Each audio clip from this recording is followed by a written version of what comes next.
Alrighty. And this is the one that Fennis has been waiting for. I think we've been all. I mean, I think we've. Stutter moment. I think we've been waiting for this for a long time.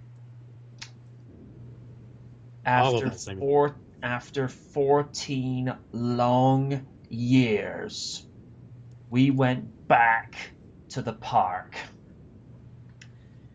This variation seemed more like a zoo than the intended safari park that the original was, with animals like T-Rex in a smaller enclosure compared to her larger paddock in 1993. Like my brother Random DC, I was not keen on the idea of the velociraptors being used as a possible military application when you consider that this idea had been used before in the Jurassic Park comic book from the early 90s, where the raptors are used as guard dogs in a Brazilian jungle by a corrupt millionaire. It's been done before. But that aside, I enjoy the angle of making a new genetic hybrid animal to attract more crowds as it's art imitating life. When you consider that the audience is quick to get jaded in the sense of what we know to expect from Jurassic Park movies since 1993, you have to keep upping the ante in order to wow them. Enter the Indominus Rex, which translated into English means fierce and untamable king, whereas before it was supposed to be Diablosaurus Rex, which translated into English means devil lizard king. Make of that what you will. Uh, yep. And this thing is lethal from the word go. It can camouflage, speak raptor, and is highly intelligent. With Chris Pratt leading the pack, see what I did there? ah, As as the Raptor Whisperer, we get a 2-hour thrill ride that made us forget about Jurassic Park 3 along with the Spinosaurus as the original T-Rex smashed the skeleton upon her entrance to battle the I-Rex, re-establishing its place as the face of Jurassic Park. A triumphant return. Nick, I know you've got a lot to say about this. Uh, Actually, who was the other guy that was biting at the bit to review this thing? I think I'll let him go first. All right, 'Cause finished? he'll probably say a lot of the things that I will, and he'll probably do it in a better way. So, floor is yours, bud. all right. Thank you, Nick. Okay, where do I begin? Well, first and foremost, let me just say one thing. This is, well, until the 18th of this month, as of this recording, Jurassic World is my favorite movie of 2015. I like it better than Avengers 2, unfortunately. And Avengers 2, I think, was a good film, but I digress. Let's see. Well, Jurassic World, it fixed a lot of the problems from Jurassic Park 3, which to me felt like it was just a waste of time, and it's just like they don't even know what they were doing. It's like for Jurassic Park 3, it was almost like they were making things up as they went along, while trying to pretty much ruin the canon by making decisions that didn't sit too well with longtime fans. Nope. But again, I digress. Back to Jurassic World. The kids were surprisingly not as annoying as the other two from the first movie. And that's saying a lot because at least they do something right. Well, unless you don't count in the first movie where Lex managed to turn on the security system in the towards the end, just before the Raptors were able to get inside. But as I again, like I said, I digress. The kids were not they're not terrible. They could be worse, but surprisingly, they were tolerable.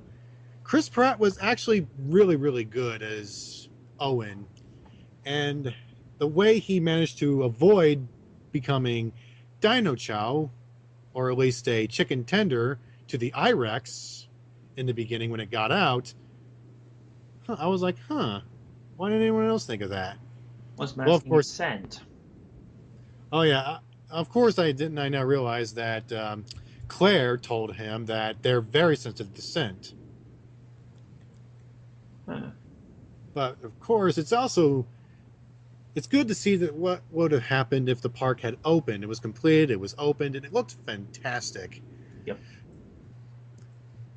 And it was actually a really cool joyride just to see them trying to get the IREX, but it's surprisingly smarter than it looks as it turns our human traps against them, while basically making short work of them by turning them into Dino Chow or chicken tenders or pizza or anything of food related. Am I guys making you hungry yet? Little. Probably gonna go get some lunch after this. I digress. But of course, the raptors turning on the humans, of course that was no surprise, only for the raptors to turn against the IREX later. Of course, the IREX is just too overpowered compared to the raptors until she arrives. And you know, the very same dinosaur that made everyone want to see Jurassic Park is back and is retaking her throne. And the way the IREX bites the dust, well, I cannot say it, but I can type said quote in Skype. As so.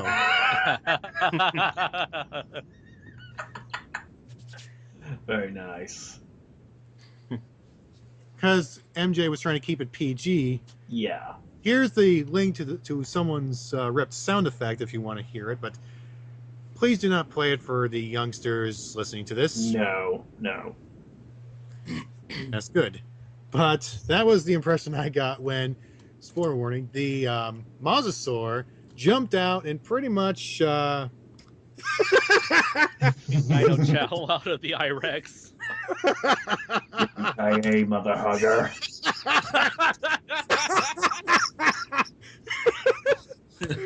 Okay. Where's that television version of Die Hard?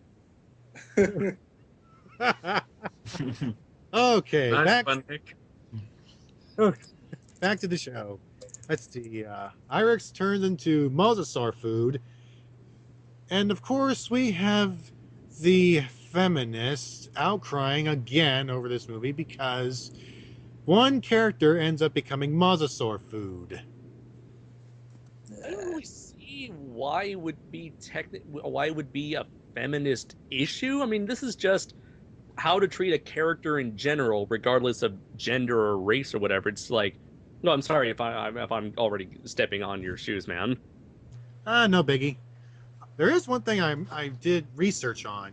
In Jurassic Park, the game, a female character ends up having the same fate as, what's her name? Nobody bats an eye. Zara. But then Zara turns into Dino Chow by the Mosasaurus, and I hate to use that meme, but I absolutely have to. Let me get the voice. Everybody loses their minds! I'm not going to sound a bit heartless here, but I didn't really have any emotional connection with Zara. I mean, all right, it was very horrific the way it was done. It was like almost over the top WWE Attitude Era type of over top in terms of a death scene, but it wasn't a character you really cared about. I mean, if it was like Ellie Sattler from the first movie that happened to you, you'd be like, oh, crud, like that's that's or it's kind of like the type of over the top death you would expect out of a villain at the end of a film. Sure. I mean, sure, it's supposed to send the message that in this park no one is safe, yet the way they execute that death sequence seemed a bit too much, like from a narrative writing perspective. Well, you're kind of like blowing your load too early for that. You're showing the best too soon. Yeah. Okay, jumping the gun. Yes, yeah, that's a perfect analogy. Yeah. Or phrase. Yeah. I kind of thought of her as almost like the lawyer from the first movie, because True. because like I was saying, she was she looked. Yeah, Zara was looked like the character, not the actress. The character looked like she was bored out of her mind. Cared only about her.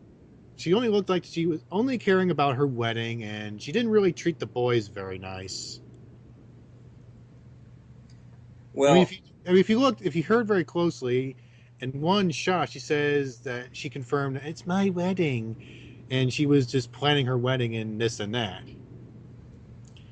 But otherwise, this movie is basically a ball. It's a lot of fun, and despite its flaws, I have this on my computer. I can watch it anytime I want, and it's good to see the T-Rex reclaim her throne in the very end of the movie.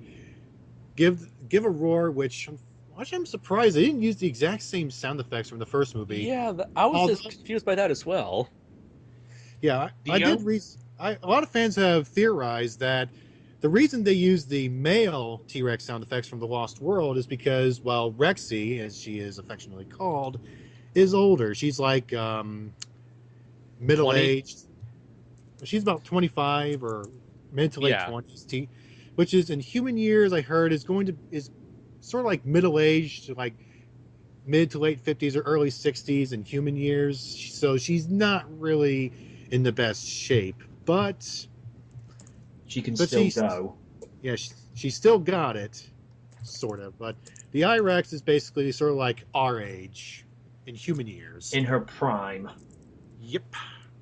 But at least it was great to see her again, even though that earlier she had like a cameo being fed goats. It was good to see her, but it's good to see her kick ass again and giving off a roar just like the end of her last appearance in the first one, after reclaiming her throne from the I-Rex.